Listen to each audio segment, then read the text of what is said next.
Today I'd like to talk a little bit about my opponent's record.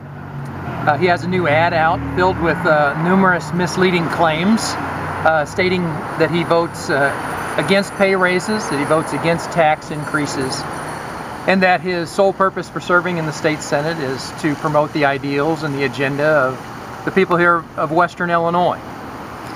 And I must say I was surprised that my opponent would clearly distort the truth about his record. His base pay as a legislator in 2002 began at $57,619. Today he makes $82,775.50. That is nearly a 50% pay increase, and nearly double the amount that the median income of an average Illinois worker. The fact is that John Sullivan has voted numerous times to increase his pay and his benefits. This is a great example of the games John plays, being one person in Springfield and another person entirely back in the district. John looks into the camera and states that he voted to cut his pay 4 different times. Hasn't happened.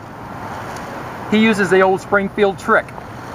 He votes against the bill, and then he votes for the appropriation to fund the pay raises. And when the paycheck comes, he cashes the check. And I ask him for this answer: does a 50% pay increase constitute a cut in pay? I think he needs to answer that question.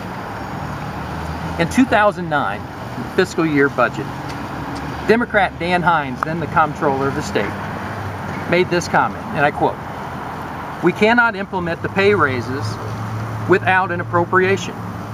But more importantly, I am of the opinion that this is no time for pay raises."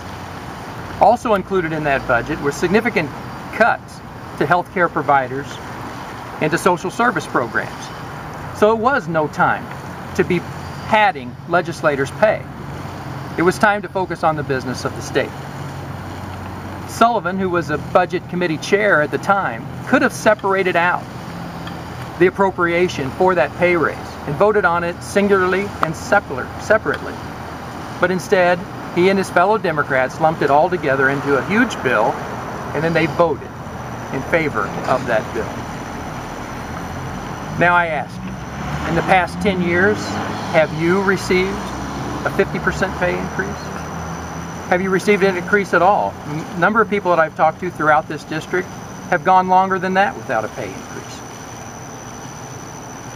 Yet the price of gas has nearly tripled in these 10 years, from $1.36 in 2002. The price of a gallon of milk has nearly doubled, and college tuition is shot through the roof.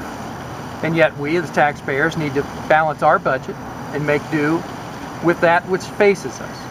This year, what faces the farmers in our community is a terrible drought, and they have to make adjustments to their budget. And yet John Sullivan goes on TV, looks in and says to the camera, "We share, I share in your struggle." I don't think so. Sharing in the struggle would not also say I've increased my pay by 50% over the last 10 years. The truth hurts, and the truth is this: that misleading the people of Western Illinois by omitting the truth is actually a lie. Another mischaracterization that John Sullivan makes is about the 67% tax increase. In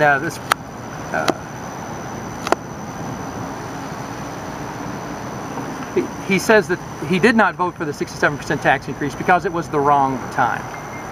Well, I would say there is no right time for a 67% tax increase on families and businesses. But in the spring of 2010, the tax increase came along, and Senator John Sullivan voted yes in favor of House Bill 174. House Bill 174 was a 67% tax increase. It was at the time in spring of 2010 when perhaps our economy was at the worst stages since the Great Depression. And so I ask, was this the right time for tax increases? Was that the right time in the spring of 2010? We have the roll call vote. John did vote for that bill, House Bill 174. It's on the record. Are my records incorrect?